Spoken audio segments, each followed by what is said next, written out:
It is Saturday again, and I'm just throwing the link for this week's poll out in chat there. So if you haven't voted on the poll for this week, we get it. Oops. Let me get it pinned to the top there. So you can head over there and vote, and we'll look at that poll here in just a minute. This is Saturday Night Mouse Party. Tonight we have gun websites, which... Good evening. Let me do this. I also worked on this today. GearWebsites.com for 2A stickers, patches, books, logo design, web design, 3D printing, technology consulting, and so much more. GearWebsites.com. Dude, that's sweet. That's awesome. How was the volume on that? It seemed quiet to me. No, it was good on my end. Yeah, it's good here too. Okay. I swear I cannot tell. Everything that sounds fine to me is super loud for everybody else. So I don't. Have you thought that you might be deaf? But I know I'm not. Maybe your audio. Maybe there's like a special frequency for earphones or something. I don't know. Because I can hear everything that goes on in everybody else's background. But I can't tell how loud the videos that I make are going to be.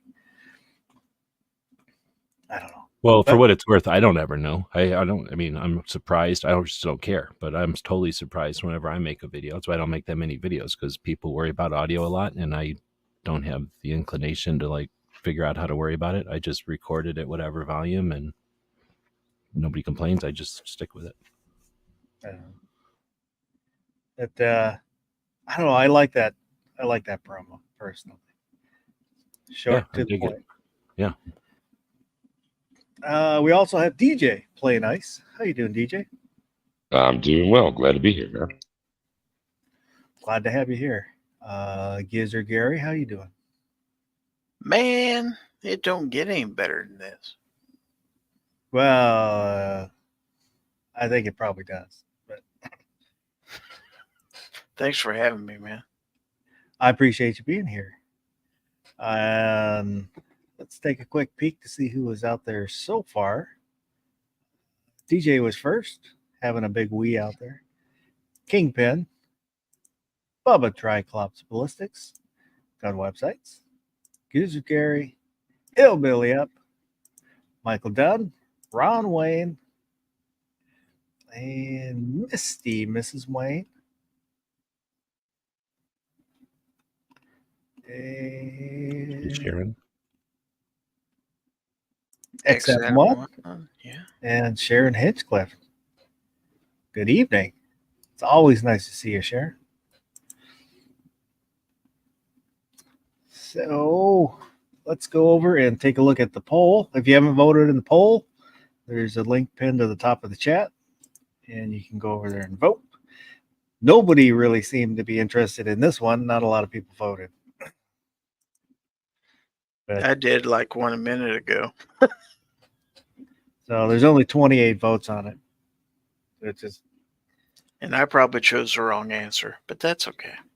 Well, there's no right or wrong answer. Which one was it again? Captain OG Reedmore said reading is a trip.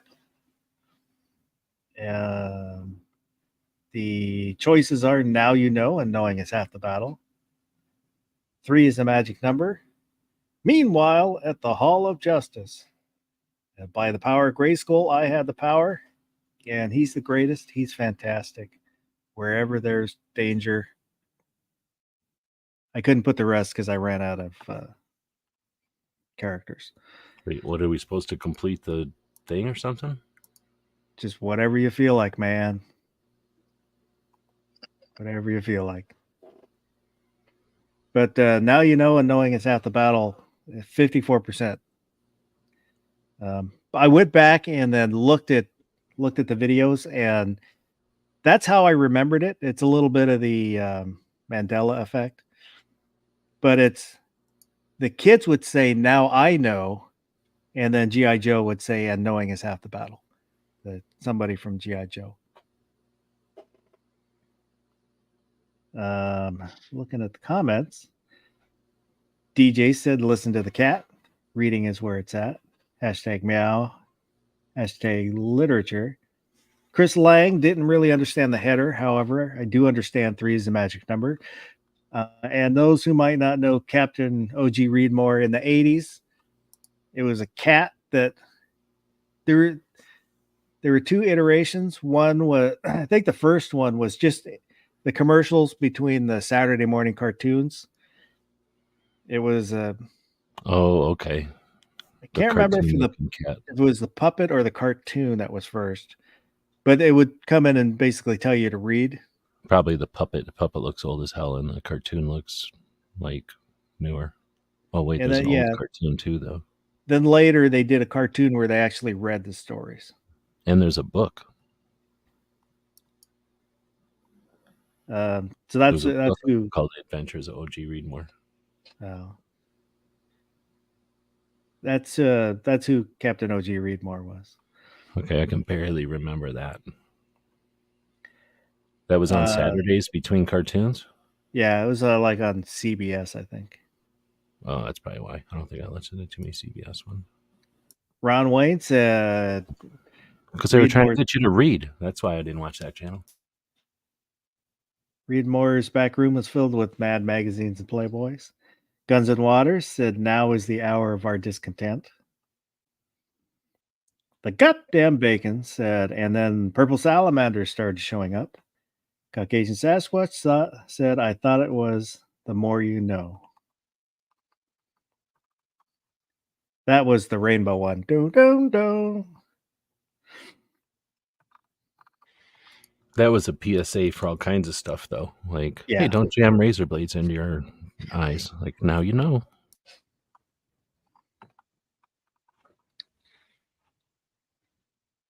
Yeah, I don't think I remember this Reedmore thing. Maybe the puppet a little bit. But there's some... Oh, did the puppet go around on talk shows maybe? Because they show the puppet talking to people.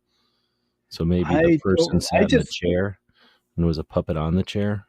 I mainly remember him from because he started out in the alley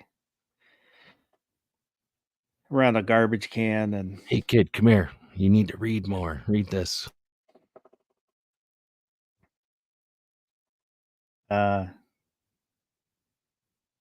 And I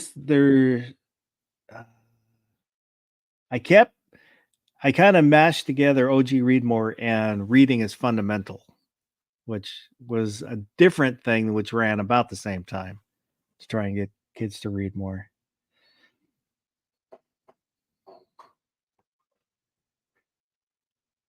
I've been listening to I was working alone for a while at work, so I started listening to audiobooks. I kind of thought, I'll listen to the stuff that I didn't read in high school. And I don't know, I've been kind of happy that I started doing it. Most of the books, will be, I don't know, 8 hours to 11 hours ish. So I'll get about half a book in per session per night. And it's kind of been interesting to read all the books that, like Mary Shelley's Frankenstein. It's a really good book. It's a little bit repetitive. If you like the word wretched, quitted, countenance, and intercourse, you'll hear those over and over and over. But have you counted how many times the word intercourse was said? No, but they use it in the context of a conversation. Mm-hmm. That type of intercourse. Like DJ and Gizzard are involved in intercourse? Yeah. I'm just using it as conversation. I hadn't said a thing. And You better not either. it's quite a bit different than the, like the monster movies.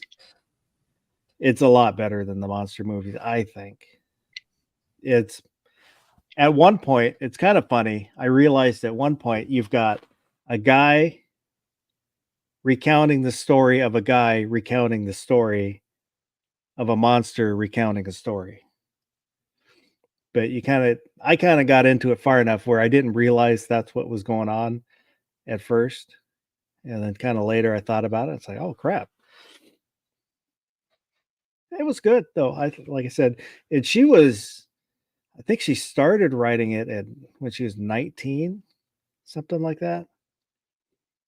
But I kind of looked into her, Mary Shelley, a little bit, and that's kind of weird.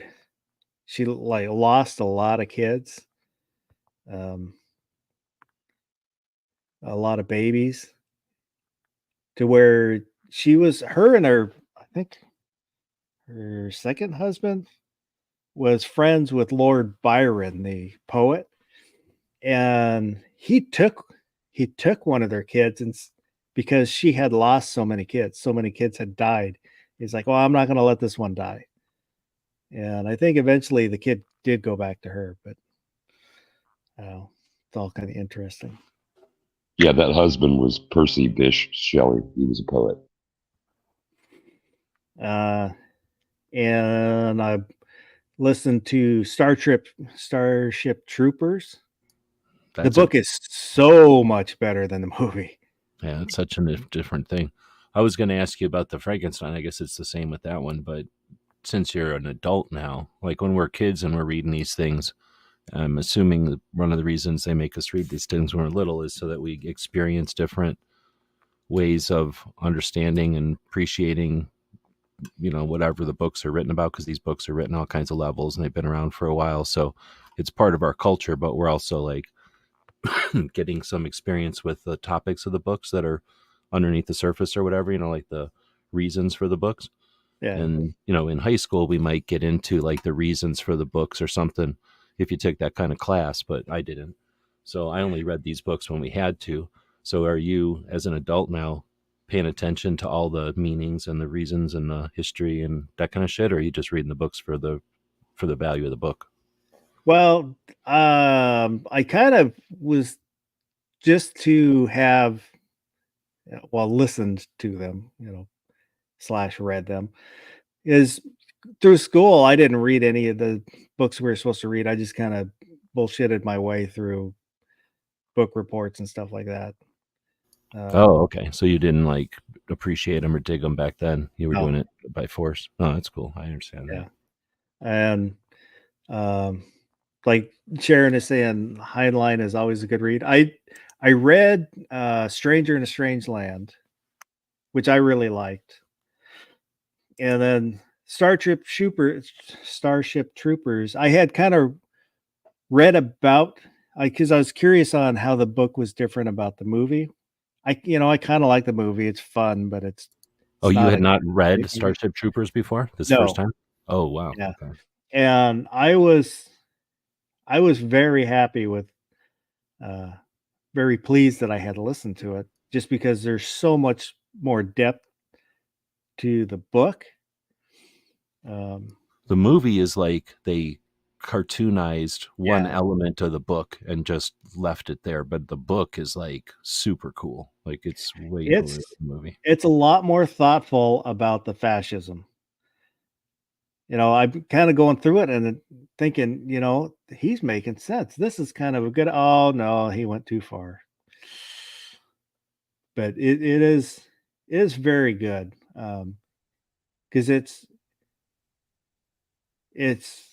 the reasoning is thought out, whether you agree with it or not. But that was a good one. What else did I listen to? I got to remember what I've listened to. scholars saying heard that Starship Troopers was satirical. I think the guy who wrote the movie hated the book, and he wanted to make something that was like a farce of the movie of the book, and everybody liked the movie on its own, and it like backfired on him. But I think he was antithetical to the Heinlein. He hated Heinlein, or at least he hated the book theory. I read, I was kind of looking into it a little bit.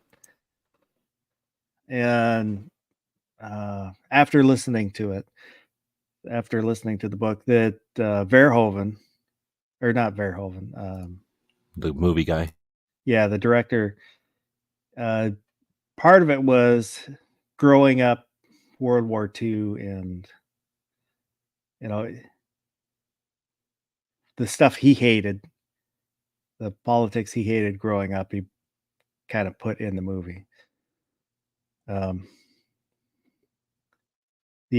know I just finished the Martian Chronicles, which it took me a little bit to get into it, but I really liked it. It's kind of like it's Ray Bradbury, but it's a bunch of short stories that kind of put in a somewhat chronological order. I guess it is a chronicle order about Mars, colonizing Mars. And the stories are kind of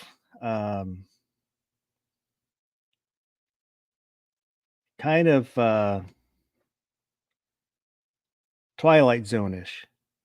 Yeah, that's a good way to say it. It's like he just made up a bunch of short stories, and then he was like, how do I make these all together? Oh, I know. Now it's all about Mars.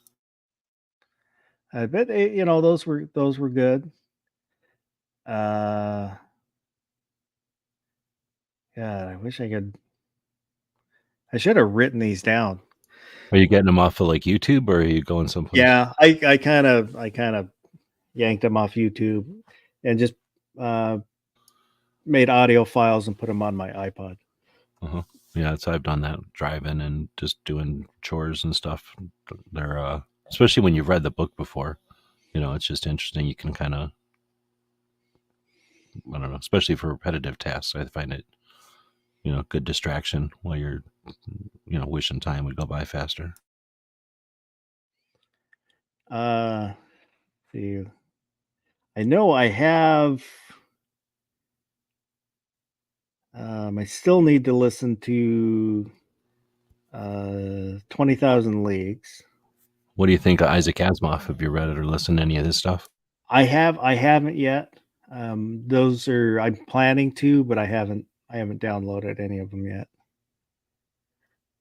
He has, like Bradbury, a ton of short stories. Same with Heinlein. You can read all Heinlein's like news or magazine article stories that are just, a few pages in a magazine type of stories. Listening to those are usually like an hour. They're a little bit longer than a radio show. Yeah. They're pretty good. But Asimov has a lot of those too. Do androids dream of electric sheep? Philip Dick. That's what I listen to. His stories are good too. That's like a bunch of movies that are good from him. That was good, and that's one where I would put the movie is good and the book is good, but they're different. That's Blade Runner. Yeah. Yep. And his are more, I don't know what the word is, like his are more, oh man. Okay, I can't think of it. But, his are definitely more like predictions of the future sci-fi than let's talk about a topic. And like Bradbury is like, I want to talk about something, but instead of setting it as like a, World War II book, I'm going to make it a science fiction book. And, it's definitely not ghosts and goblins and that kind of stuff, sci-fi. Like, Dick is more like, what is the future going to be? So listening to his stuff is super cool because he predicts like the internet, cell phone. Yeah. Like Asimov predicted cell phones pretty good way back in the day, like a long time ago. And a couple of them predicted credit cards and stuff. Anyway, so I really like listening to some of Philip K. Dick and Asimov because back in the 50s, they kind of saw what it was like in the 90s. At least when I was reading all that stuff, I was like, wow, this stuff. Yeah, Starship Troopers in the book, that was what, 59? Yeah, it was way before. They're talking about integrated mech suits. That's what the troopers have are mech suits. and controlled nuclear stuff. That's just like Yeah. appliance nuclear stuff. You know. And then also Scanner Darkly, which I had seen the movie and I liked the movie. The book is so much. Every time I've read the book that was made in the movie, the book is always better. Yeah.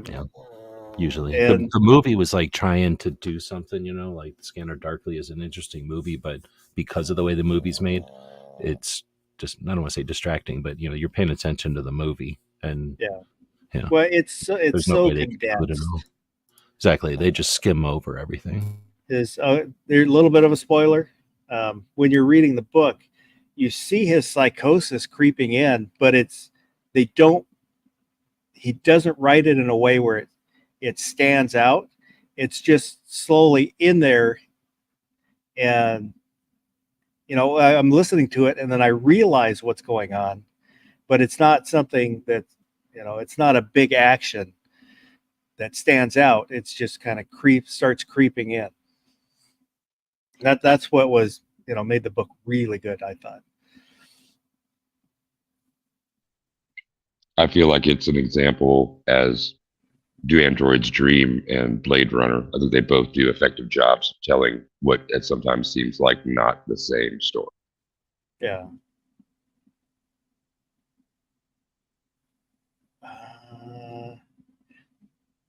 I'll probably listen to Man in the High Tower next. I've got that one ready to go.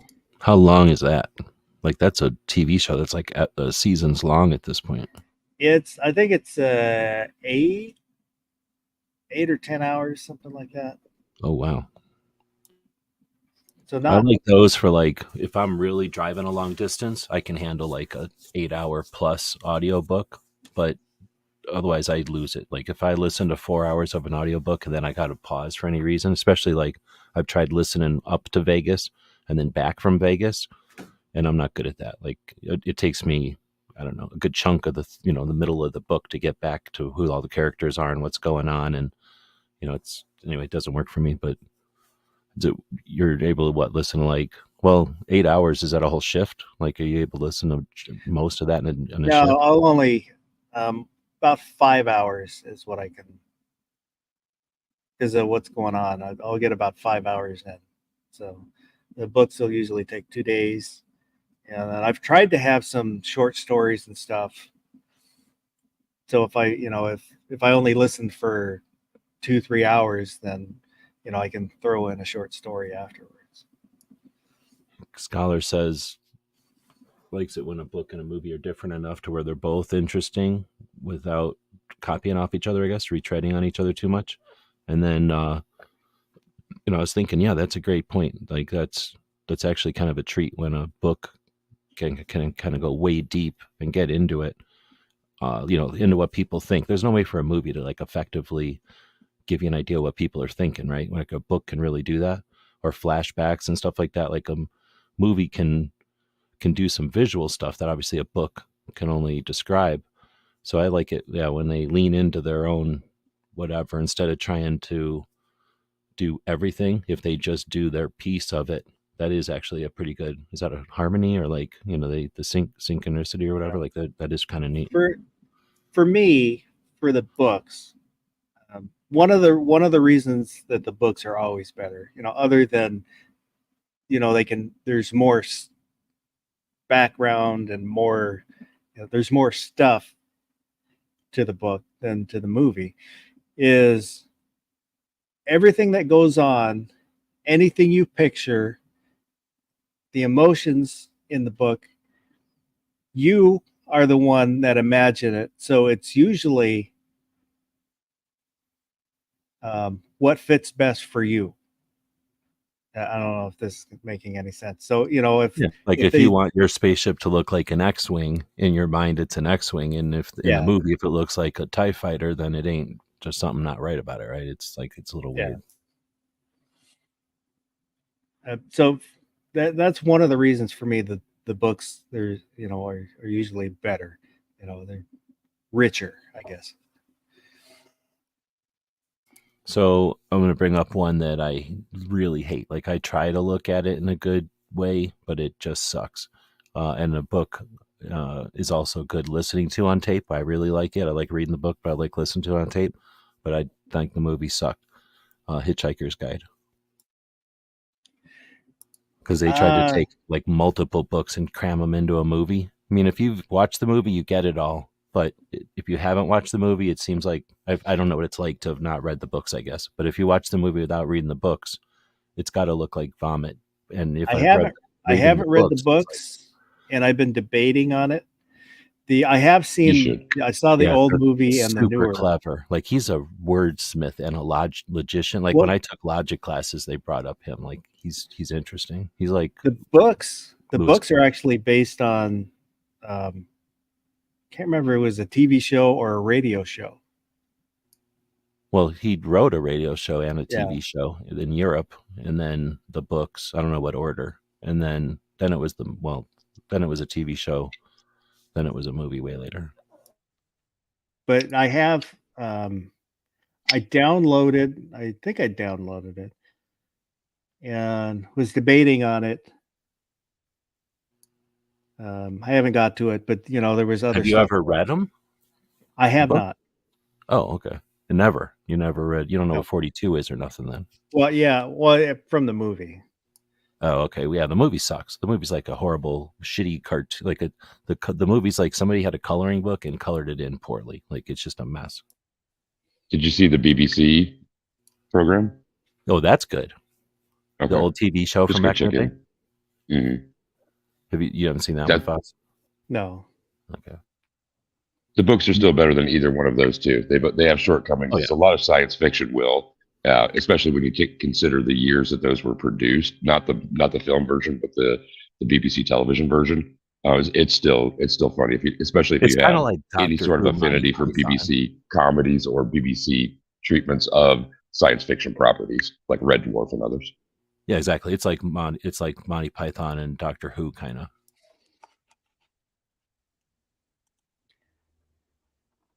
But I thought that the entire series was relatively strong beginning to end. There are like 4 books in it, 4 books in the trilogy. They're super easy to read too. Like, that was a fun book to read, and then listening to it on tape was fast. It's an easy book to read.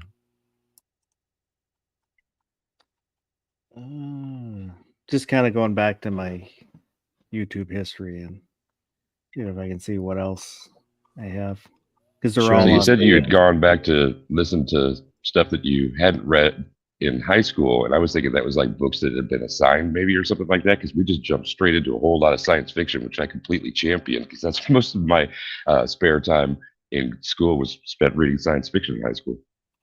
Well, that's kind of what got me onto it. I was thinking I would, and then kind of just started listening to science What about fiction. Dune? Dune is another one where it's so long that I don't know, because it'll be broken up so much that I don't know how that would be. Yeah, I would imagine with all the characters, it's not like there's 4 characters that do a lot of stuff. It's like a billion characters that do a lot of stuff. But that is one that I've been thinking about. And Herbert's style, yeah, you could use fewer words.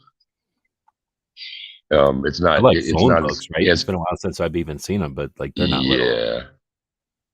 Yeah, it's rough. It's like the equivalent. I've been in other conversations. People will compare him to Stephen King in that way. Like, it took you 6 pages to say something that could have taken you 6 lines. And for those who are fans of that sort of thing, well, hell yeah. But for those of us who would like a little bit quicker punch to the fight, so to speak, yeah. 1984. That is one from high school that I didn't read, that I listened to, which was a good book. And then I went and watched the movie because I was curious on how the movie was. What'd you think? The movie was pretty good, but Hurt is a good actor, so he did a good job. I thought the movie was so abbreviated. I don't know. Yeah. I like the book a lot, and the movie was like, again, like so fast. It just I read the book and never saw the movie. Oh, really? It might Mhm. be interesting if you're interested. It's not a bad movie. I just don't like that it missed chunks of the book because it's a good book. I like you the know, film version. I warming. like parts of the film because it presented the kind of future, the starkness in different ways than we were used to seeing them produced in a lot of the post-apocalyptic style science fiction films.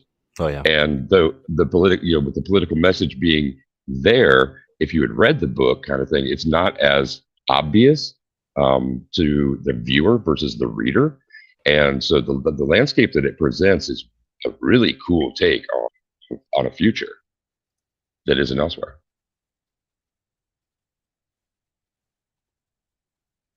well, maybe interesting. I don't know if it's a cool future, kind of a shitty future.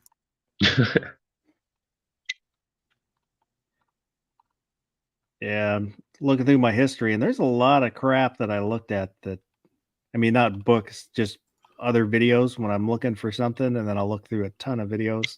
What about? I used to listen to Clive Cluster, and he's sort of a more action version of Michael Crichton, or like the action book, like the Jurassic Park and Hunt for Red October. Who's that guy? I can't think of that guy's name. Hunt for Red October guy. Clancy. What about Clancy Tom and Clancy. yeah, those kind of books. They're usually like 8-hour books on tape, but they're essentially they make giant movies out of them. I was those ones. I figured I'll save those for when I get, the kind of newer stuff. And I those are wanted better to for like if you do like reader. a car trip with other people. They might not want to listen to like nerdy science fiction. They might listen to like Jurassic Park because that's like an interesting. They made a freaking movie out of it. It's so interesting. Sharon says Brave New World. I saw that one, and that's one that kind of on the list, but I haven't downloaded. One of the things that's kind of interesting is you see a lot of what in the book, 1984 and Heinlein and the political stuff. You kind of see stuff they were talking about that actually has kind of happened. But it's also interesting that their idea of inflation is a quarter of where the inflation actually is. When they're talking about stuff and giving prices where it, to them it would be a high price. For me, looking at the price that they're giving, it's like I wish it was that price. When they say like this thing is $50, it's like that thing is not $50 anymore. Well, but that's in our country. There's countries where like a magazine costs 1 million pesos or something. Like Yeah. monies are different places, and for them, they just lived in a time when I don't know how the hell they all lived on a penny for everything, but a penny was like $1, so they must have gone around doing like half pennies and stuff. But there was also a time when you just bartered everything and you didn't really use that money that much.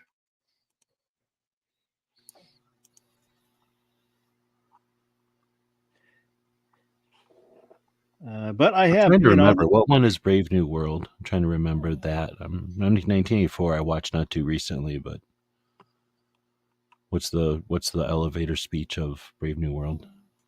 I don't know. Or the nutshell version of Brave New World? I'll go. That was, one that I came across. And like the Call of Cthulhu. I've tried to listen to that a bunch of times when I lay down, but I've been falling asleep right at the beginning of the books. Man, okay, I'm gonna set you straight on how to get into Lovecraft then, because you might end up loving Cthulhu mythos stuff. It is the short stories. Start with, and Clive Barker's similar in horror in that way. Clive Barker's Books of Blood, most definitely, and any short collection of H.P. Lovecraft, for sure. Because this is like Shadow over Innsmouth. You get introduced to that whole thing in smaller bits in the shorter works. Another Philip K. Dick, Defenders. It's a short story, basically. It's only an hour, 51 minutes long. That one was good. It's kind of post-apocalyptic Earth.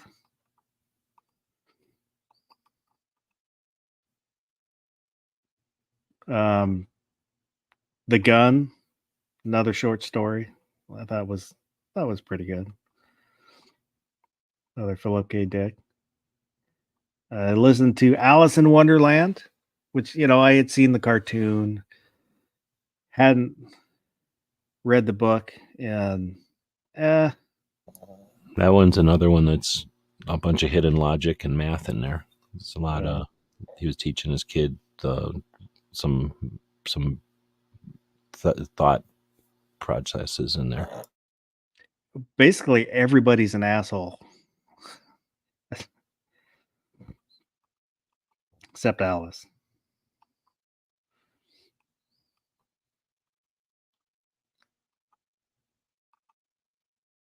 I'll have to watch. Is Brave New World a movie? I'm reading the synopsis and what people are writing in there. I don't remember it, and I'll have to either listen to it again or watch it again or something.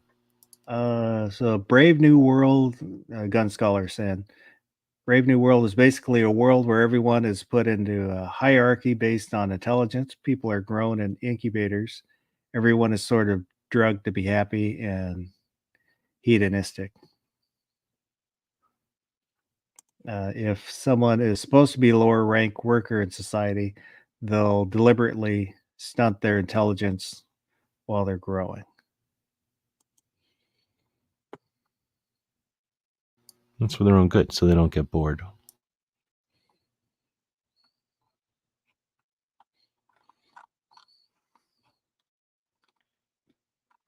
I know there's a few more that I've listened to. I just can't think of what they were. And there's so much junk in my YouTube history that probably take forever to find it.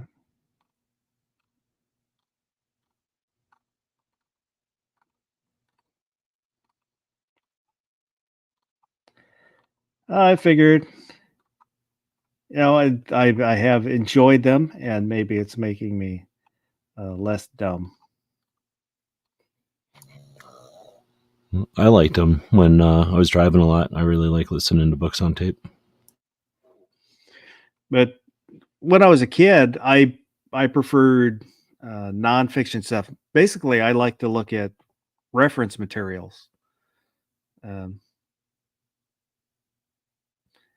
Like I had a book from the in the 80s about military equipment, guns and tanks and stuff like that.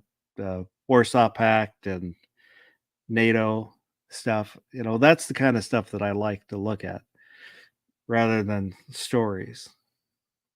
When I got my first Chilton, when I was in high school, it covered Mopars from, I think it was 64 to,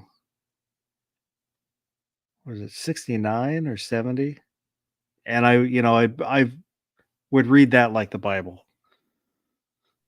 So not the one for an individual model and series of years in that model, but the one that was like 6 inches at the back. It was probably that thick. Yeah. The 6 inches was an exaggeration kind of deal, but yeah, man, wow, that's dedication. That's what I enjoy looking at. And that's most of the books on my bookshelf are kind of reference materials type books. I've got books on cars, books on a bunch of Japanese stuff, karate books. I love going to used bookstores and then looking for old martial arts books. So I've got a bunch of those. Dude, we have, this is a college town, so we had 2 giant used bookstores, and I did the same thing. We should compare karate books sometime. I got a bunch of old ones. I'm going to go grab them right now. Oh, no, I can't. I got a pile of shit in front of them, but I do have a stack of them, probably like 2-foot stack of old karate books, maybe. Yeah. It's interesting what you can find, Well, before the internet, that was way better than reading like a magazine. And I mean, you can watch a DVD, but reading was a whole different thing. Reading about how to use a 3-sectional staff is like crazy. It's interesting. Yeah. And I enjoyed learning about other styles, styles other than what I was doing. I found that interesting. Learn their secrets. Eric M509's out there. He said he preferred the book 1984 to the movie.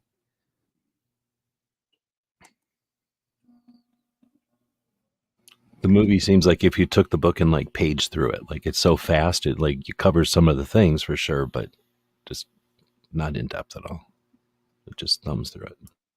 Yeah, there's a lot of detail that's left out.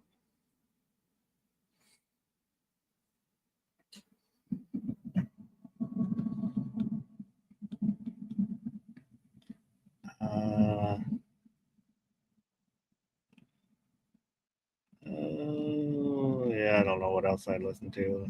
Ubik. That's one of the.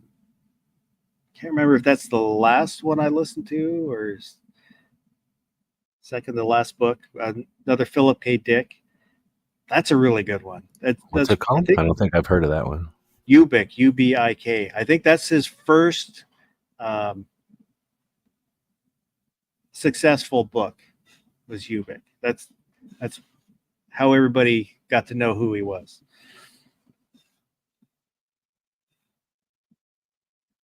It's kind of set in the little bit future. Well, for them, can't remember. It's like the 90s, but they're going to, to Mars and stuff. But in that world, there's psychics, and it's good. It's worth reading.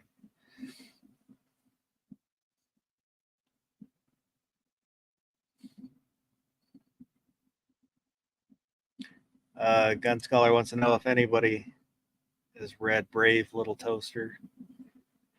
I have not. No. I've seen like part of the cartoon. Ron Wayne was saying he remembers paging through World Book encyclopedias for hours. We had the God, which set did we have? It wasn't the in the 80s. It wasn't the big popular one. I can't remember what that Encyclopedia Britannica. Yeah, it wasn't the Britannica. It was I think Americana. That's what we had. Or Collier's had one as well. Funk and Wagnalls. But, using those for book reports and stuff. Encyclopedia Galactica. Galactica. I wish. We had like a sanitized library at some point in school, like no gun books or anything I could look at. So I read this book that was super thick, and it was all the Medal of Honor recipients from the stories of them. That was pretty neat. And I would I remember for a while, like a period of time, every time they forced us to go in the library and read. They didn't care what we read. We just had to go in there. I'd grab that book and read chunks of it because it was pretty easy to consumable. It's like real easy to read. You just pick it up, and most of the stories are like a paragraph or two, or the longest ones are like a page or something. When I was in grade school, I did like reading, going to the library. I loved going to the library and the Scholastic books, ordering the Scholastic books at school. Dude, what was fun is those books, choose your own adventure books. That was a lot of fun. I had some, and I don't know. I was a little mixed on those. It was neat that you could, but I remember kind of not loving them, but not hating them. I really liked them because you could, you'd go through and read them again and try different things and stuff. And then you'd forget them and pick up one from before and have to explore it again. I had one Christmas, my uncle gave me Conan the Barbarian, the 4-book set. Oh, I don't think I ever read that. Is that a Which graphic novel type of thing, like a comic book, or is it a book? No, they were books. And I did read them. I don't remember anything about them. The only title I remember is Conan the Cimmerian.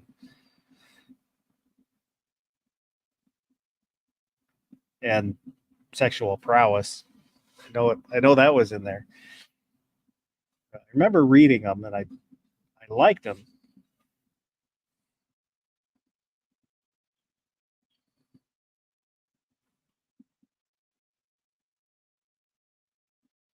I have really fond memories of going to the library, checking out books. It's not so fun now, but I had more fond memories of going to the library and getting kicked out of the library, screwing around in there, because essentially it was like go across town on your bikes, get to the library, screw around till you got kicked out, and then, hey, we got kicked out of the library. We got, not our fault. We got kicked out of there. That was like our excuse for then farting around the neighborhood, not doing whatever we were supposed to be doing. I've never been kicked out of a library. Oh man, we got kicked out of the library so many times. All you gotta do is be loud and run around. They kick you out. I've been kicked out of a Shakey's Pizza in high school, but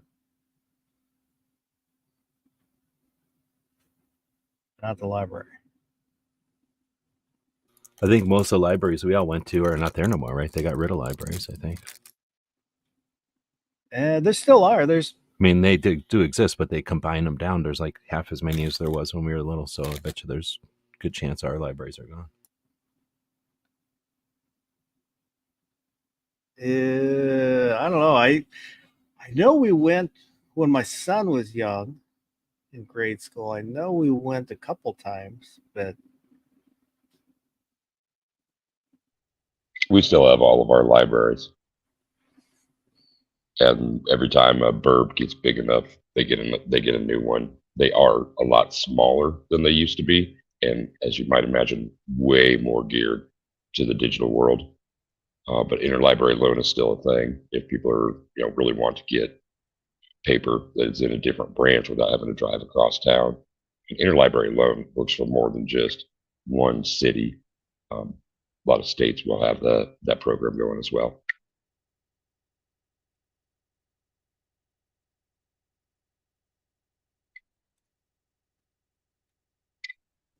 Guns and Waters out there says library is where they keep the kryptonite. And Eric M509, my high school library had a subscription to both Guns and Ammo and Shooting Times that they could check out. Definitely not there now. Gun Scholar, my mom was in college when I was little, and she would take me to the library. I would play computer games while she studied. That's a crazy flashback. I can remember being dragged to college libraries. I'm like, go over there and shut up while I study. I wanted to sit there in a college library as a little kid, bored as hell. I was never bored when I was doing that. Mom was having her master's, and I would go sit in the music room, listen to albums. It was like dark and had like overstuffed furniture in it and in a pod in the basement. And they did a pretty good job of keeping new releases in the bins as well. So I just loved hanging out. It was air conditioned as well. Summer school and air conditioned space with fresh vinyl. I was happy. I was at like a college library, so there was like nothing interesting, and I couldn't get in trouble because my mom was right there. So horrible. Now, It was it was flashback, and then it turned into like actually depressing. Now I think about all these times. That had to be a long part of my life. Actually, it's horrible.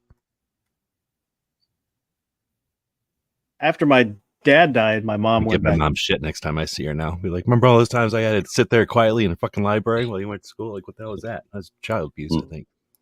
My mom went back to school, but I would my sisters and I would just kind of go back and forth to either we would stay with our neighbor or with my grandparents.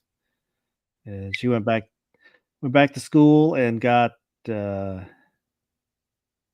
a business degree, and she got 2 degrees and was one class short of an accounting degree, but she hated accounting. And she fortunately never really used her degrees. She kind of had the problem where she was overqualified for everything and had trouble finding a job, so ended up like working at a coffee stand for a while. She did work the one of the mental health group homes like for Kitsap County. She ran that for a while, and then they kind of shut down, I think, the house that she was at. So I think that's when she went to work at the coffee stand.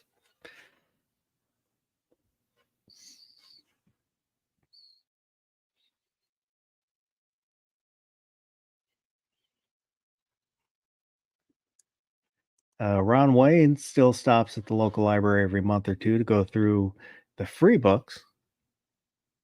I like the giveaway books. That's pretty cool. I did go to a library because they shut them down here. I guess it's only in Tucson, but they keep shutting them down here. And it'll be like, this library is being consolidated into the library. Here's all these books. And it'll be like $1 a book type of thing. I've gone to those a couple of times. I have a couple books that you can, they have the stamps in them, so you can tell they were library books, but I bought them from used bookstores. Yeah, I got some from eBay. Like, actually, quite a few of the books I get from eBay end up coming from some library. That's, again, why I figured libraries were shutting down, because I keep getting books from libraries all the time. Well, that's part of what all libraries do. They thin the stacks. Yeah, otherwise, like if nobody reads it, be they like get rid of it, right? huge. Yeah, it's in like different libraries have different ways that they do that. Some And then of them they are based shuffle on each how other, often right? or not they're. Say again. I think they also shuffle to each other. Like they'll intentionally like take a bunch of bestsellers here and shove them to some other books, some other library to mix things up. Well, you can even basically order them online. So right, and then they'll send them to your library. That's at a different library, they'll send it to your local library. I just remember hearing that one time somebody was saying something about the book they were looking for that wasn't at the library, and librarian told them, "Oh, we move them around."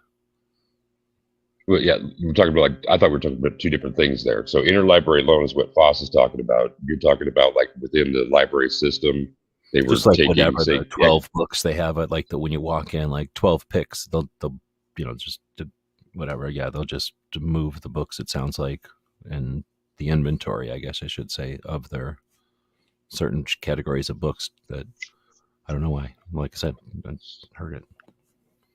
Right on. I follow. Yeah, I love going to the library book sales. It's like thousands of copies of things that no one at least in that system are going to set eyes on again. So there's lots of stuff to check out. I wish they did the same thing with mass periodicals. At least our Omaha's library system doesn't do it with periodicals. It'd be kind of nice if they did. I don't mean newspapers, I mean like the magazine subscriptions and stuff, because some of them are like specific journals with like incredibly hefty price tags if you're going to buy them. Yeah, that aren't even at newsstand kind of thing. Well, that's what I was going to say. I wonder if it's ridiculous. Wonder if that's the reason. Like some of them you can't get, and it would be like, hey, we don't want those out in circulation. Like those cost $30 an issue. We don't want them out there for $1 from a library. Maybe they give them back. The library has to give them back or something when they're done. I mean, well, and some not each of the branches here will take and have the copies bound of any of those. And not all some publishers still allow or still offer the digest forms of those, like in hardcover after, in the following year anyway. So there's lots of different ways that different libraries subscribe and then store or stock or distribute a subscription after its year is over. I don't know. I, for one, love the smell of old books, that musty smell. Me too.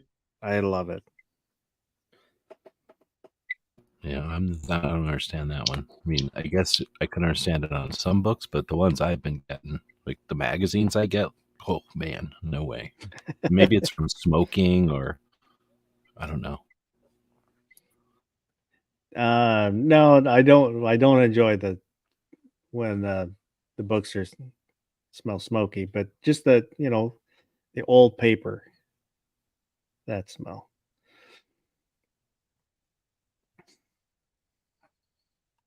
The Guns and Water got Survival Weapons by Mel Tapin from the library. Years later, I bought my own copy. I looked it up on eBay. I'd never seen it, I don't think. I'm not familiar with it. I got this, but it wasn't from the library.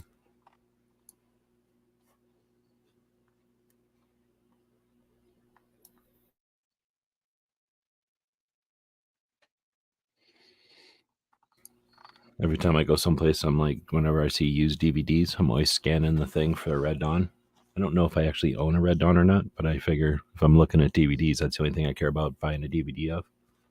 And Is that like Mel Gibson and Conspiracy Theory, where he's compelled to buy Catcher in the Rye if he sees it?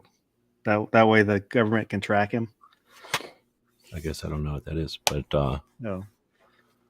no, it's just something that I've been doing for a while, and then it's become a thing over the last months of like, well, how come I can't find a Red Dawn DVD? Like, what is it with Red Dawn DVDs? I see every other thing. I feel like I've seen every other movie ever. And then, anyway, so I finally found one today. Surprised the shit out of me. But it's also, I don't know if you've ever done that, looked for something casually. It's not like I cared. I could just go buy one if I really wanted one.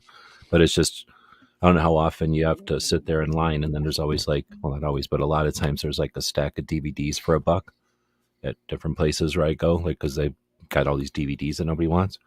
So anyway, I end up looking at DVDs, and now I got nothing to do because I already found the stupid DVD now. And I got to find something else to look for. Maybe some rare DVD when or my something that's only on DVD. when my DVD jukebox died, I sold off at least half, if not more, of my DVDs. So it was really nice because it held 350 DVDs. So if anything I wanted to watch that I owned, you just hit the button and you watch it. Wait, you're talking like they recorded them on there, or they're in there like on a big turntable? In there on a big carousel. Oh yeah, I had a thing Like a for jukebox. CDs like that one time. And then they kind of stopped making DVD jukeboxes. So the only one I could find was Sony. It was like $2,000, and I wasn't going to pay $2,000. And they had this, I think I had read they had the same problem that mine had, and it probably would have popped back up after a few years. What's the problem? It kind of stopped working, where you couldn't see the menu or something like that. And I can't remember exactly if it was power failure, but it was not usable. Back in the day, that's the ultimate would have been to have one of them with CDs in your car, and then they made them rugged enough to go in the trunk of a car. And I watched a lot more movies, because you think of a movie, I haven't seen this in a while. You beep, hit the button and you watch it. It's like your own cable. Yeah. On demand. I remember now that you're saying that, I had a CD player that was like that. It wasn't a 300. It was, I don't know what it was, but it wasn't 300. But then I had another Kenwood that you'd put these little trays and a cartridge, and you'd shove the cartridge in there. Yeah. And then you'd have like 8 cartridges, and like, this is my jazz cartridge, and this is my rock cartridge, and this is my, some other kind of cartridge or whatever. And we thought that was cool as hell. I owned a Nissan Altima that had one of those in it. We owned it for 20 minutes before it was totaled. Oh shit.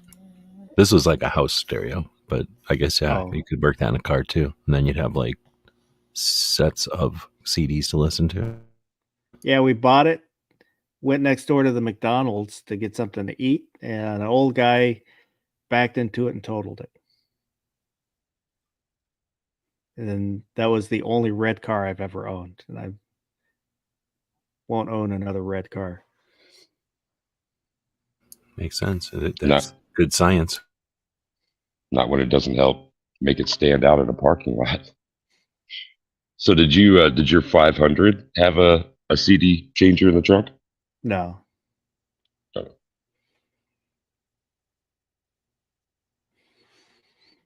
There's room for it in there. You can fit the world in the 500 trunk. Yeah. Oh, well, I'm thinking about it. I've got, let me make myself big. There we go. A couple new stickers. It's not going to focus. This one says it ceases to be a problem if you ignore it. That's reality in a dumpster fire burning. And then the no more shoot dog. I like this one. But there's probably a lot of people too young to know what that is.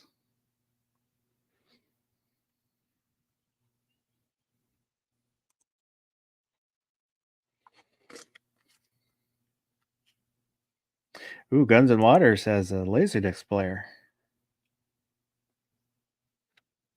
I remember when DVDs just started coming out. We were was with some friends and we were at the video store, rental store, and talking to one of the workers there, and she was telling us about the new laser discs that were coming out, and they're small. They're about the size of a CD. And she was talking about DVDs.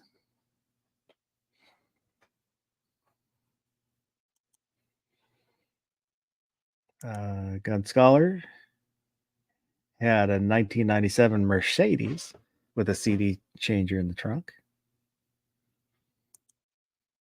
Garage guys out there, good evening.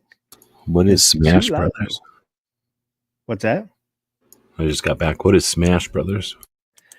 Oh, it's a Nintendo fighting game. Where you fight with the different characters and from different games.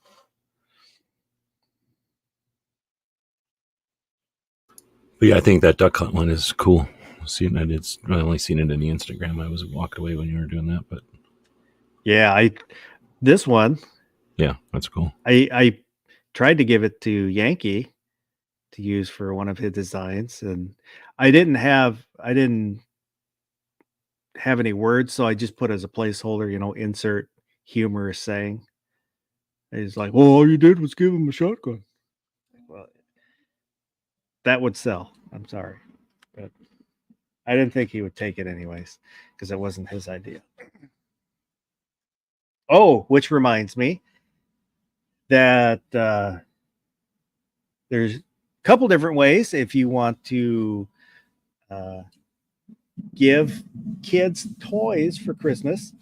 The Toys for Tots is running. If you see them out front of different establishments, or you can even go online and donate, which I've kind of had to do the last few years because there aren't as many out there around.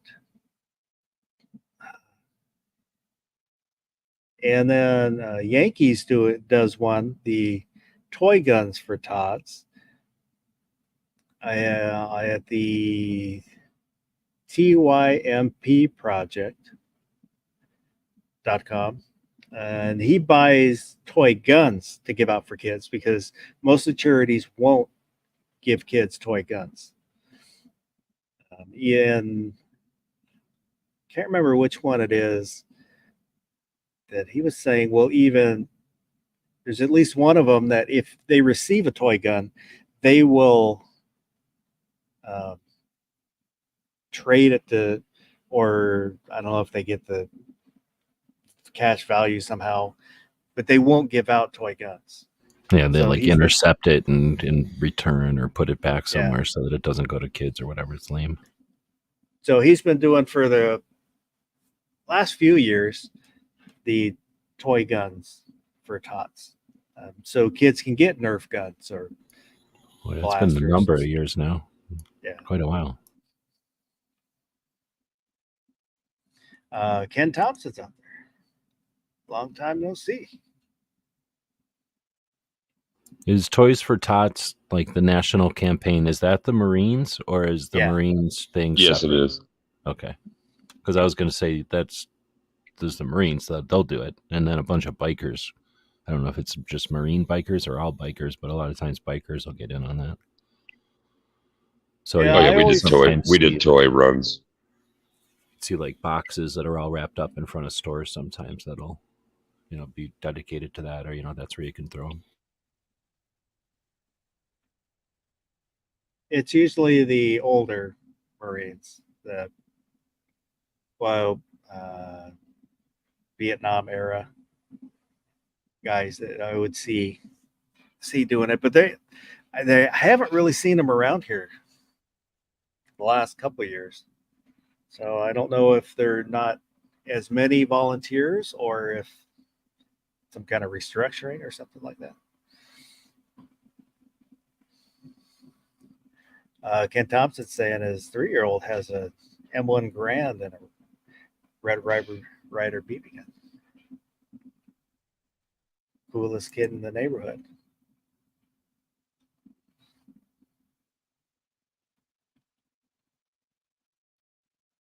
Oh, for when we were talking about libraries and stuff, the neighborhoods around here have the little kind of large birdhouse looking things where people can put books in there for kids. Oh yeah, what do they call share. that? Libraries. Yeah, but I've seen those too. There's Sometimes a stores few- around here will have them. Like a take a book, share a book type of thing. Leave a book, take a book. Yeah. There's a few that do the kind of food bank one where you can leave food for people. But most of them are the books for the kids. In Chicago, it's more difficult to find lend a book, like leave a book, take a book.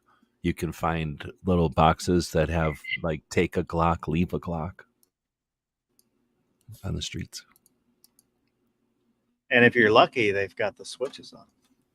And you can't find any apples either. You can find Glocks easier than apples on the streets. But I've seen people just do that in their neighborhoods too. Put up like an extra mailbox looking thing, or like you say, it looks like a giant bird feeder, essentially, like a little barn or something, so that the books don't get wet. And then let people essentially share books.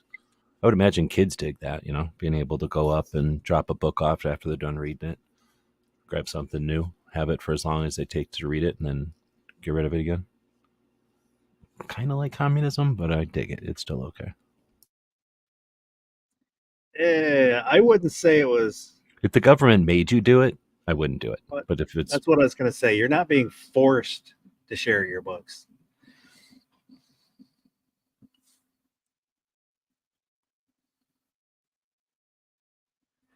Guns and Waters has a Glock Desert.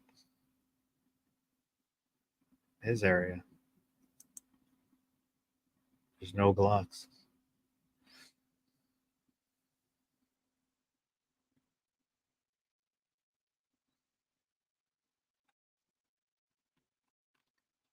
So I went to the store earlier and I got myself a bag of frozen tater tots, and I got a bag of frozen onion rings, the kind that are real onion, like, wide onion rings. Yeah. Breaded. And I'm over there air frying them. Would you air fry them so that they're still soft, or would you air fry them until they're crispy so that they crunch? Chris, I like them crunchy. If I make the tater tots, I run them for a lot longer. I basically double the time it says on the bag. Oh,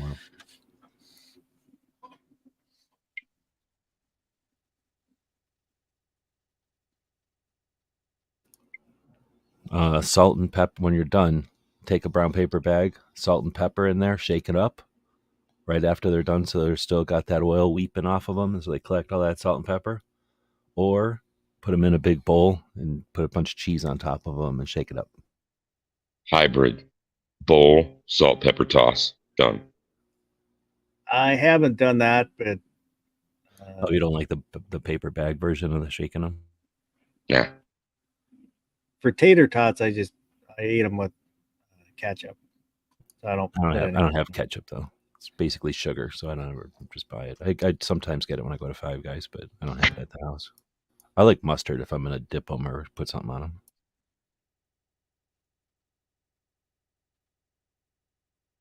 But I think I'm doing salt and pepper on these. They're done. I'm not gonna be back.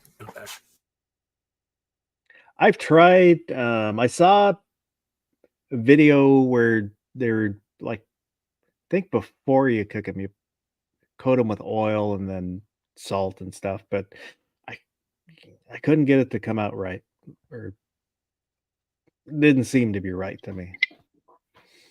Was not as good as the video made it seem. Ken Thompson is asking, you guys ever tried dipping tots in 50-50 mayo and ketchup? I will make fry sauce sometimes, which is mustard, mayo, and ketchup. I do everything possible to never eat mayo if I can help it. And if there's mayo in something I eat, I get depressed afterwards because I don't like the idea of eating mayonnaise. I don't like it. Yeah, there are two things wrong with that sauce: the ketchup and the mayo. I do like my fries, my burgers. I don't want ketchup anywhere near either one of them. But I will do 57 on either. Especially with tots. I started putting malt vinegar on fries at Five Guys because it's always sitting there, and I was like, "What the hell? I'm going to try it." It's actually super good. Now I get it. Oh, maybe when I was a kid I didn't get it, or I probably never tried it really. But it's actually pretty interesting. Ken Thompson will have to try mustard, and Gun Scholar is a ketchup fiend, but doesn't like mayo. I used to have a roommate that he was a ketchup aficionado. He had his favorite style, and he knew the differences between the different ketchups. That's the problem. I've had good ketchup, so I don't like eating corn syrup ketchup anymore. Like the standard regular ketchup has corn syrup in it, and that's all I taste anymore.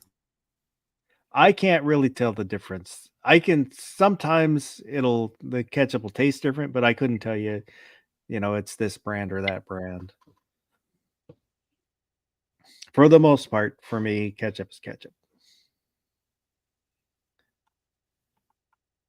2A USA. I mix hot sauce and mayo as ketchup alternative. I was going to say I live in Tucson, so it's hot sauce. There's no ketchup here for anything. I got salsa and pico. I can put anything on something. There's like a billion sauces, plus I got salsa. Ken Thompson puts extra mayo on everything. Gun Scholar makes his own ketchup sometimes. No doubt, if you go through the process and make ketchup for yourself, that I'm down with. But just the idea of just rolling out Heinz or whatever, and I'm not opposed to corn syrup like G. So. Oh, really? Yeah. It doesn't bug me. And Ken Thompson dips fries in straight mayo. It's Canadian, I know. People do it. I've seen people do it. Yeah, the Belgian thing. Well, that's what I was going to say. That's kind of the original, is the Belgians. And they dip them in mayonnaise. When I was a kid, I don't like it anymore, but when I was a kid, I would get chicken gravy. It's like yellower than regular gravy. And fries and chicken gravy was fucking amazing. Am Gabriel's out there. Good evening. Oh, I just stick with ketchup. So changing things a little bit, you get a fry. You have to get either a pan with enough oil to fry in, or a fryer, right? So right off the bat, if you don't like frying, you're not going to like this. But you get enough oil to fry in, right? Like to make fried chicken in or whatever. And then you crack an egg into that, and you let it sit for a bit. It doesn't have to necessarily cook. You just have to get it to turn into a glob of egg instead of being liquid. And then you take that out of the oil, let's say, some portion of the way being cooked, you take it out of the oil and you put it into the breading, and you put breading all over it, and then you put it back in the oil to cook the rest of the way, and it turns into chicken fried egg. Anybody ate that? But right now, that's one of the things that's bugging me. Like, I can't wait to eat one of them. I don't know why they haven't. Why isn't Kentucky Fried Chicken or someplace made that a thing a million years ago? It seems like a natural thing. Like, I don't know why I'm just learning about it when I'm like 50. I had no idea it existed either. Are you making this shit up, man? Dude, I've only heard about it like occasionally, like in the last year or two. And then I've seen some Instagram of somebody doing it. And I'm like, well, damn it, I've got like 4 fryers. I'm definitely doing this. I just need to turn one of my fryers on and buy some oil, I guess. I mean, now that you say it, it kind of makes sense. Why wouldn't I have known there about, or somebody have like shown me that chicken fried chicken or chicken fried egg is a thing? All the years of now I want to try it. Fuck, laying there, and you know what I'm saying? Come on. Yeah, I'm a little bit. I like picture the process as you were going too, man. I'm just like, okay, go over once, then pull it off, then super easy, right? Like, come on. And eggs have been super cheap up until recently. Eggs were like nothing, so. Come on, like I feel like a little bit ripped off. Like they could have been doing. I think I've seen that video that you're talking about. I'm sure because I think half the videos I see, I only see them because other people are watching them, right? But because I've seen a concept and I was like, oh, that sounds good, and then I'm like, oh, it's that easy to make? What the hell? Like, why aren't I making it? Oh, it seemed like too much work for me. It seems like a little bit of work. That's why I haven't done it, but that's why I'm asking. Oh, JoJo, that's the potato wedges. So it's like, a 1/16 of a potato fried. I told you the secret on those, right? We call those potato wedges here. Or jacket fries. So I always go to the store to buy those because I figure, it's a pain in the ass to make them or whatever. And then I was over shopping in the frozen food aisle, and you can just buy those and you cook them in an air fryer, and they're exactly like when you buy them at a place. So I'm pretty much certain that all of those are being made in some factory and everybody's just air frying them. Man, if I needed a baked potato, I'd have a baked potato. Those things are far too thick. I want my fries to be like crispy. Those things might get like crisp on the outside, but they're never crispy kind of thing. Just too thick. Steak fries too, man. To me, the McDonald's, the trans fat McDonald's fries were the best, will always be the gold standard best. I like crispy fries that don't taste like potatoes. Skinny? Yeah. Mm-hmm. If they taste like potatoes, they tend to be soggy, underdone. You're saying like you don't want fries, man. I'm not mad at that at all. You don't want no baked potato in the middle of your fries. No. Exactly. For me, the steak fries is where I draw the line. That's just too much like a baked potato. Unless, like I say, back in the old days when I put gravy on stuff, I get it when you put gravy on them. Because then it's just like a different kind of baked potato, right? Like it's a weird hybrid between baked potato and fries or something. It's probably like poutine. But there is a poll out there for best style of fries. Crinkle fries, shoestring, and I should probably look at the poll to see what I put. Like waffle cuts? What's happening waffle, crinkle, shoestring, and JoJo. Yeah, you left regular fries off there. Is there a link somewhere to that? Just regular straight cut fries. Well, it's out in the. Oh, it's a live poll right now. I got you. Yeah. I could take or leave waffle fries. Like they're okay, but I'm taking almost all of those over waffle fries personally. I like waffle fries. Yeah, I don't have anything against them, but they're not my first in line, is what I'm saying. Shoestring is, what are we talking here? Like McDonald's, or are we talking McDonald's? That's McDonald's size, yeah. Because isn't there something that's even less than that? Am I crazy, or is there one that's even skinnier than McDonald's?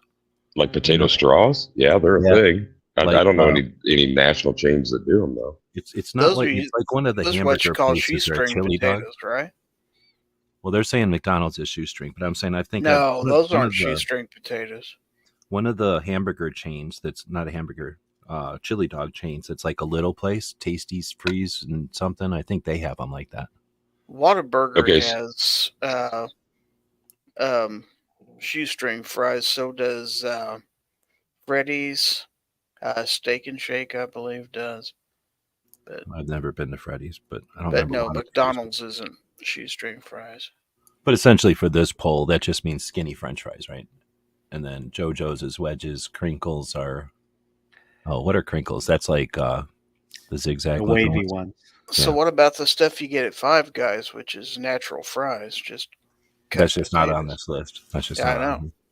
I can only put 4 choices. So. And that's my favorite. Well, according to I'm all eating Five Guys recipes, twice tomorrow. I got 2 Five Guys appointments tomorrow. allrecipes.com says that McDonald's are shoestring fries. They're wrong. No, I think in the general scheme, compared to like Five Guys, they're shoestring, right? Idaho Potato Commission says they're shoestring fries. They're Well, also just like wrong. check just in the freezer section, like they're almost always the things of that diameter are just called shoestring. But like I thought, Gary, when you said no, I thought you were talking about shoestring fries, like the Andy Capp snacks ones, like the ones that'll come in a can and they're like really thin pieces of potato, like little matchsticks kind of thing, but they're more like a chip. It might be like confusing everybody. No, I know exactly what you're talking about, but yeah, that's more like a chip in a bag than a French fry that you get, from a restaurant. Yeah, they had them in cans as well when I was a kid. Well, in the cans, they're picnics or something, and those are shoestring potato chips that are like, Yeah. those are awesome. That's a whole different thing, though. I used to love those, and then the last time I had them, I hated them. Oh, really? Yeah, I didn't like them last time I had them either. It's like I guess I've had a much higher tolerance for grease when I was a kid. Guns and Water said freedom fries, and Ken Thompson's likes it soft and limp. And Garage Guys, Rallies or Checkers seasoned fries are really good. I've never been to either of those. Me I either. had rally fries in Vegas one time. Somebody went there, and I think I got fries. They were pretty good. Gunmetal Guy USA is out there listening.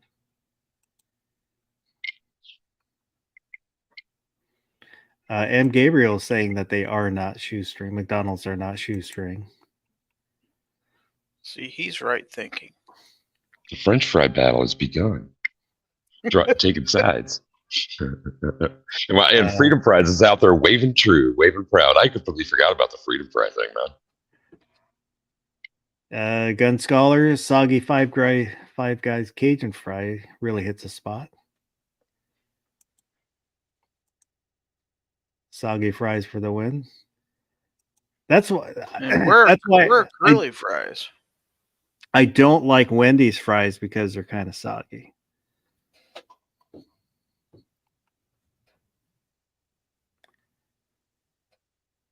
Pretty sure Ron Wayne wants to know about curly fries. I love curly fries. DJ might too. I like Hardee's version the best because they're not completely batter coated curly fries kind of thing. I dig them. SPGs out there. If I had to pick just one way of eating potatoes forever, like if I was going on some space flight and they're going to give me one kind, it would be potato wedges with the breading on them, what you're calling a JoJo. I would go McDonald's fries. Even with the change, I think they're still the best. I go Tots, man. They hold up better overall. Yes, they do. For sure. They weren't on the list, were they? No. And then Tots are better for the environment because you don't need no fancy potatoes. You can just use any old potato. Plus, as a rule, having worked in fast food before, if you order tater tots, they're almost always cooked fresh for you. They don't cook those ahead of time like they do the fries, where they might be sitting under a warmer. And do you ever try to fish a fry out of your pocket after, like, I don't know, a couple of hours? It's just not the same. Tots for the win.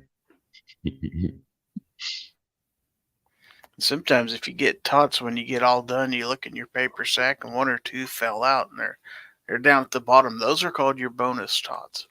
It's like, wow, I've got extra food. Sweet. There's a taco chain Here's it. Yeah, Taco John's. They have potato ole, so they're like the disc ones instead of it being like a barrel-sized tot. It's like the coin-looking ones. Those things are pretty. Those things are pretty damn good. Extra crunch factor going on there. Definitely more surface area for that. I bought a bag from a different store, tater tots from a different store than normal, and they were like not half the size, but like 2/3 the size of a regular tater tot. And it was actually pretty interesting, having little tiny tater tots. Ore-Ida has ones that are intentionally smaller, like they're smaller than the ones Crown. you're talking about. Yeah, crispy crown. There we go. Like that fits in right there. Yeah. And the old school Arby's potato cakes. Hell yeah, man! Used to smash those like half a dozen at a time. Just that. The Ore-Ida, I found out why it's called Ore-Ida, is I drove by the Ore-Ida plant, which is on the border of Oregon and Idaho. Idaho. Yeah.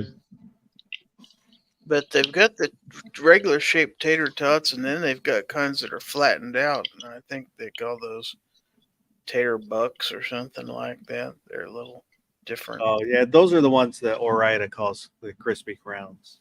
Oh, okay. But yeah, they are hash browns. That's what they're saying out in the chat. They basically are little mini pieces of hash brown, and they're delicious. Yeah, they're probably the worst for us. They got a bunch of Do not Yeah, undercook garbage on them, them. or they're mushy. Who was out there in chat like the floppy fries? Ken Thompson. Oh, I don't Really? like soft fries.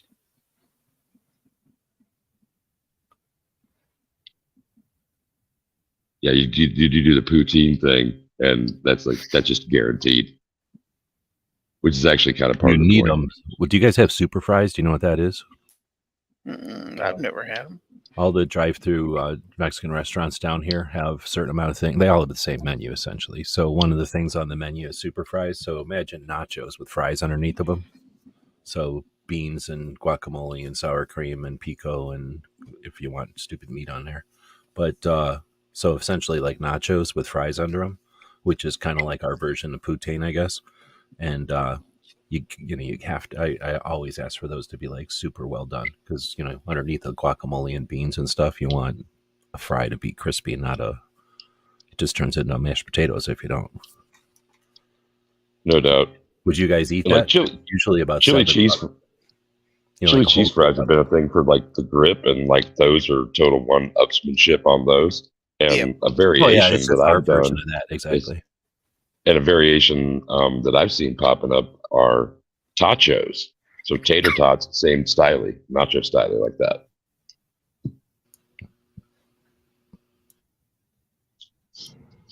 That's one of the reasons I'm fat, is because of fucking super fries. Assholes. They're like $7 for an entire takeout thing with a massive thing of fries, and then they put all the slop from nachos on top of it.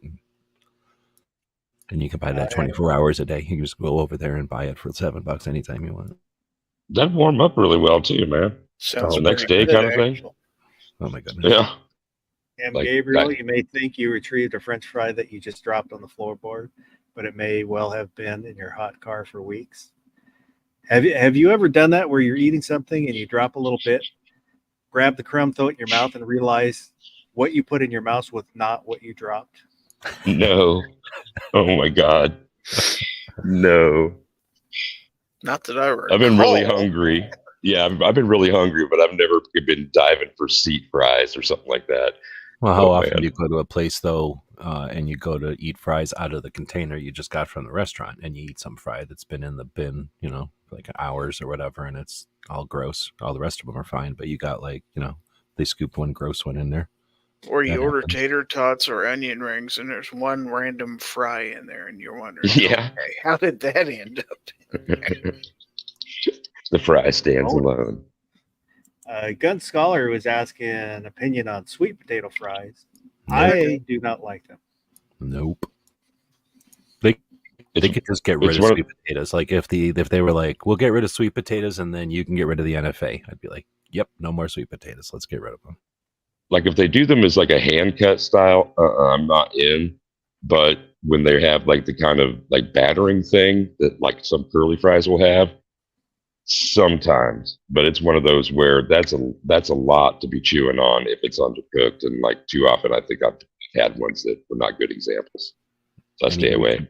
Anybody can always have my sweet potatoes. I'm never eating sweet potatoes. Midget with carrot cakes out there saying, for Christmas, I'm getting a Glock 22 and I'm going to get a barrel insert in 357 SIG and 9mm. What are your opinions? I say yes. You should Do that. it.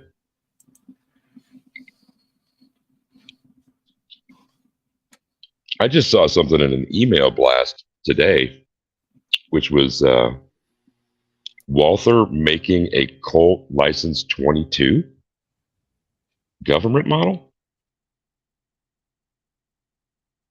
Are my eyes deceiving me? Walther? Yeah. Making a what? A Colt in a 22, and it's like Colt patterned officer model. I think it was like Gun Prime. I was trying to think of which email blast it was. But I was like, is this a misprint kind of thing? And I open up the pictures, and it's got the ramp Colt on one side, but the other side, it's I can't make out anything. So, just asking. Hadn't heard anything about it.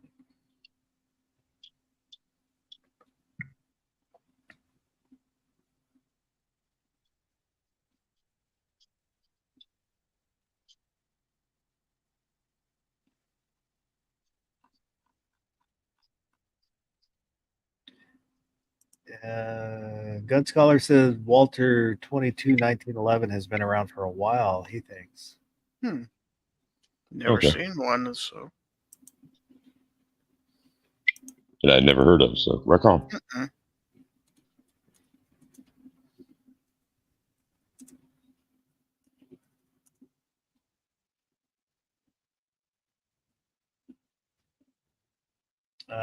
It's on their site.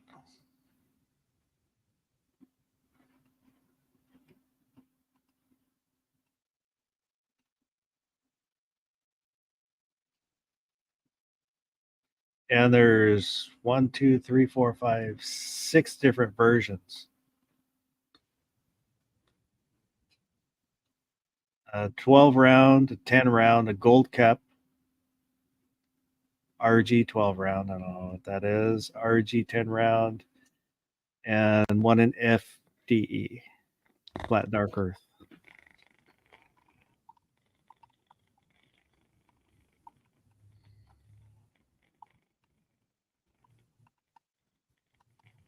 See, I can hear Gary's cat purring, so I know I'm not deaf. Yeah, and he's on top of my arm, so I can't even mute my mic right now. Hold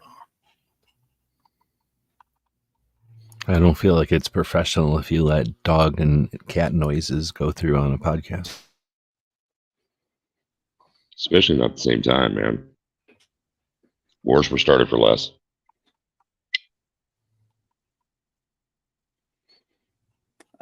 Gun Scholar's wondering if it's made by Humorex with the Walter Colt branding. I think the PK22 is made by Humorex and has the Walter branding. Walther is owned by Humorex. Humorex made the PK380, which is a piece of shit gun. I hate saying Aren't that they it making? is, but I do not like that. I own it and I do not like it. Didn't Umarex make? Aren't they making the MP5s, the single ones? I don't know, but they make like There's some. starter pistols and air guns and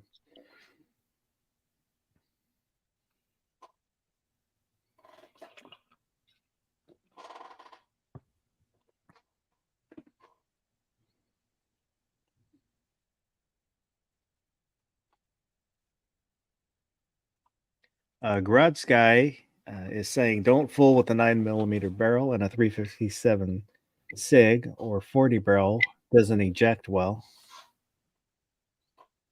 Yeah, I've never heard of shooting 9 out of a Glock 22, but I do have a 357 SIG barrel for my Glock 22, but it's actually out of a Glock 31. I believe you have to swap out the spring at the same time when you do that. Rumble Vulcan's asking, can a 22 Hornet be fired in a 22 long rifle pistol? I don't think so. No. I mean, there's a 22 Magnum called a Hornet, but a 22 Hornet's a separate caliber, and it's different. It looks totally different.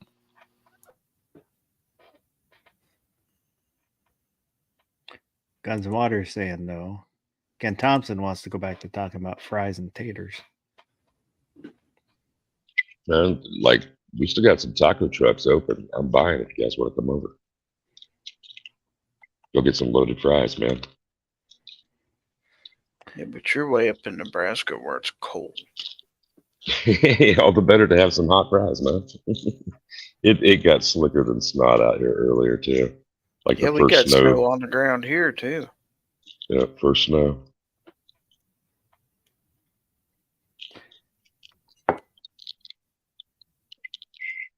It's been in the pretty much the low 40s here, I think, at night. It's been 20. down to freezing a couple times, but not 27 here right now. I'm not even gonna look. It's 33 right now, and it's supposed to get down to 30.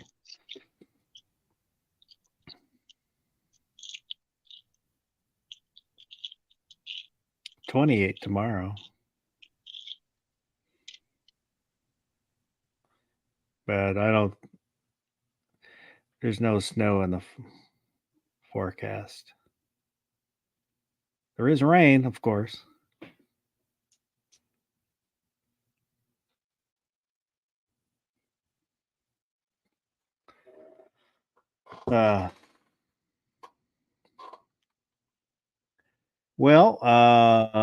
G-Webs. I've got a screen share in there. That's the 22 Hornet on the right compared to the other 22s. Oh, yeah. No. Short, long rifle, Magnum. 22 Hornet's a tapered round, and it's center fire, I think, and it's different completely. It's just got a 22 in it, so it's got 22 in the name.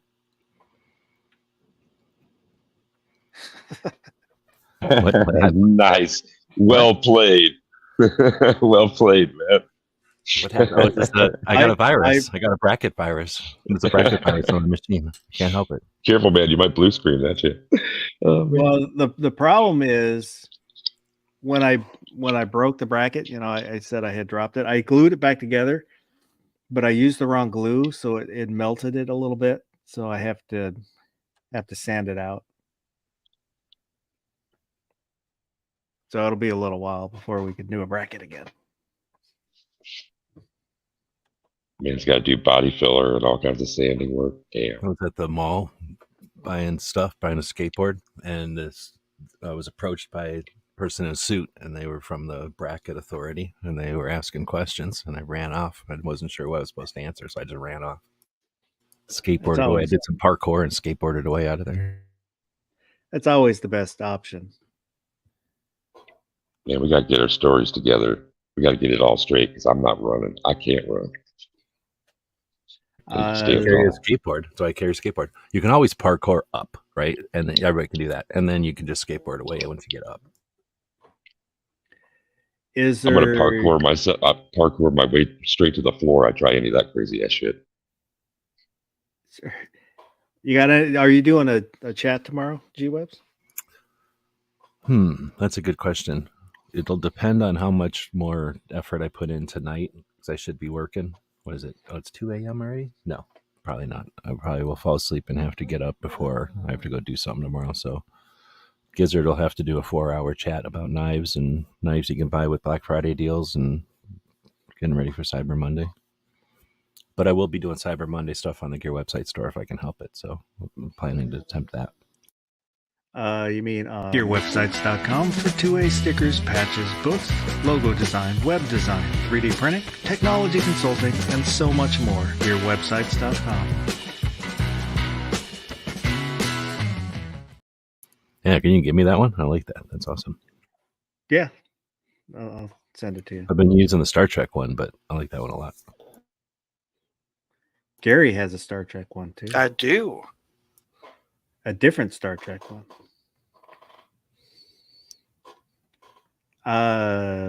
What you got going on, Gary? Oh, stuff and things. Let's see.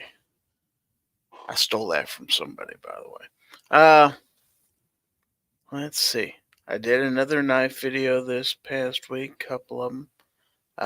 This week, not real sure, other than, of course, Foul Territory on Friday, 9 p.m. Central. Love to have everybody there. And appreciate you having me on. I appreciate you being on. And the link. I was joking about the link, but I actually didn't get it. I got it in the morning. I got it this morning. Oh, There's like a batch of emails that showed up Saturday morning for some reason. see, I could have swore I sent you a link. Yeah, I wasn't gonna. I was gonna jump in, but then I was tired, so I was gonna go to bed, and then you were doing the fundraiser, so I decided to hang out. Especially since when you said my name, it's like, well, I might as well hang out now. People know I'm out there. You outed. You outed. I me. outed you. Yes, I did. Bigger than life. I will do that sometimes. I will watch chats and not say anything just because I'm tired and I don't want to have to say hi to everybody. Not that I don't want to say hi to everybody. It's just usually I'm listening on my tablet and then we'll have to type on my phone. It's kind of a pain. So sometimes I don't say anything. You got a real question out there, FYI. Which one? Second to the last one on my screen. Midget. This one? Yeah. My wife's job might make us move to Washington State. Would I have to register my guns before moving? We don't have a gun registry, but there's a lot of confusion about the semi-autos rifles. You might not be able to bring them in the state, and it's one of those really badly written laws that is so open to interpretation that nobody really knows what's going on.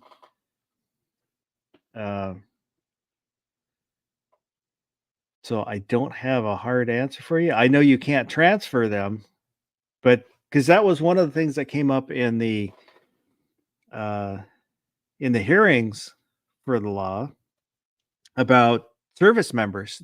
There were state representatives trying to get the law changed so that service members, when they're transferred to Washington, stationed in Washington, that they can bring their stuff, but the Democrats wouldn't let them change it. So it's a little murky because even on parts, some people think that you can do parts, buy parts, but some people don't think you can.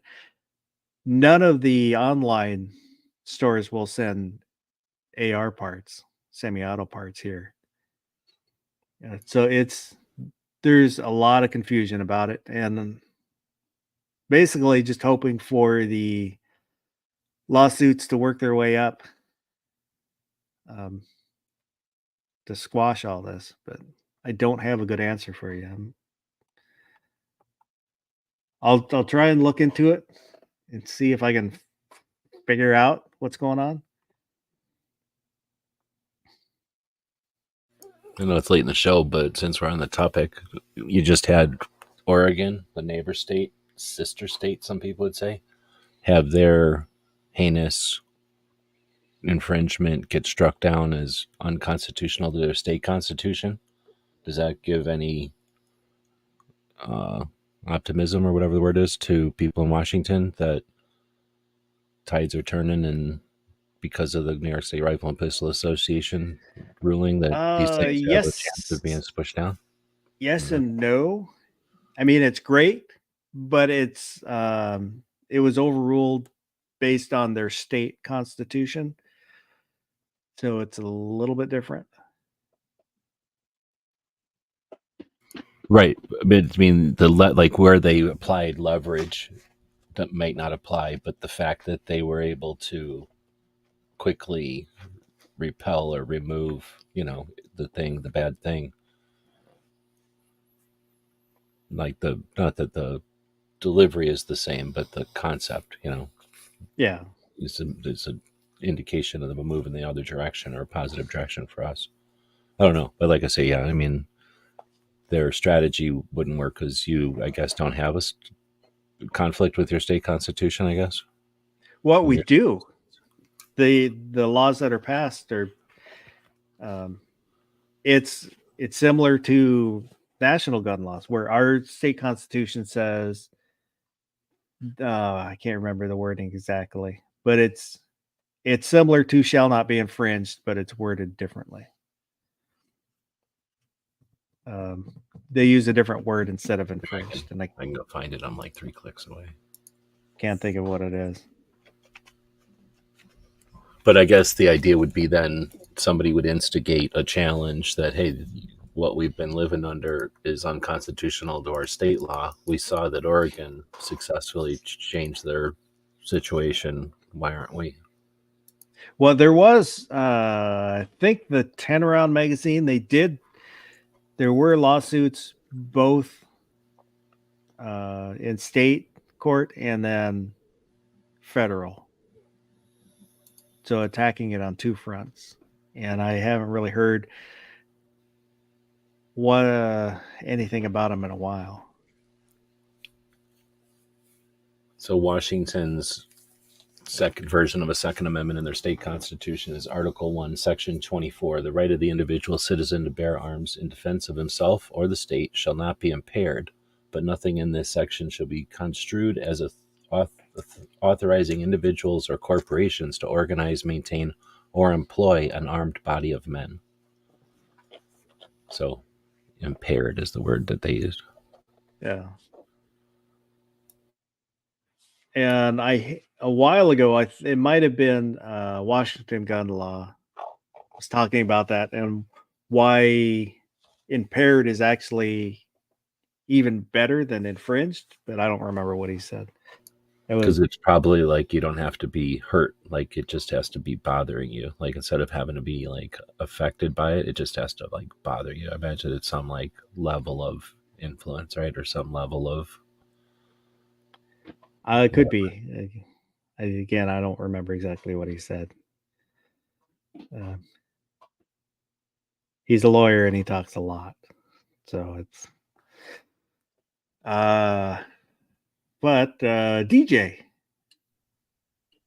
Hey, speaking of talking a lot, I got a little bit more to do, right? So Friday, Georgia Shooting Connection. Check it out. Saturdays on the A Great Start Shooting School channel, Brooke has a hangout. Check it out. Later on that evening, Hillbilly has got a live going on. Going to hit another couple of lives that are going on Sunday.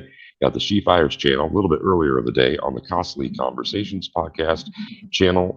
There's a good interview that's going to go down there. And Wednesdays, I think I heard, is going to be Bubba Triclops Ballistics doing a live show. So I like the live. Check out any or all of those. Be safe, have fun, carry your guns, rock. I'm out. And Midget Carrot Cake's asking, it's all firearms I own legal in California. Are they legal in Washington? Yes, no, and maybe. Shotguns, pump, and semi-autos that aren't magazine fed, it's no problem. Handguns, especially ones 10 rounds or less, no problem. It's semi-auto shotgun with a magazine. Again, that falls under the semi-auto ban. I guess I really should look into that again so I can try and for next week I will effort to have hopefully better answers for you. But that's like the friend I saw in Nebraska, Justin. He's looking at moving to Washington. He just bought a Tommy gun. It's like, well, that sucks. hopefully there'll be changes. You know, the laws will be overruled by then, so we won't have to worry about it at all. But,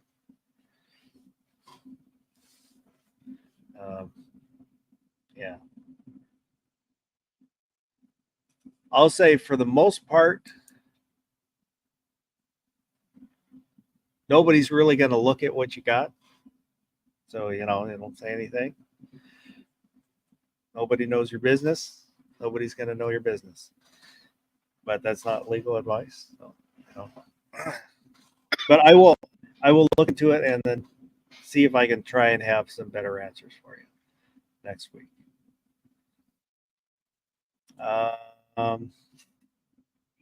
So next week will be an overnight, and I think I might have a topic. I don't know how to describe what I'm thinking about, but kind of old techniques and versus new techniques. And I was watching a video, and a dude was saying that this technique is, you know, was dangerous, and that's all. To me, what he was saying is all bullshit. Where he doesn't really understand, doesn't know what he's talking about, and or is selling something.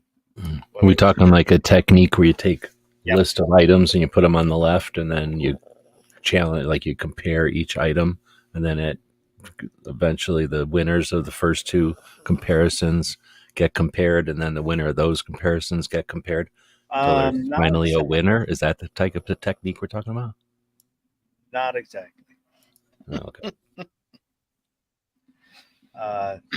We're talking So like fight techniques or strategies in martial combat.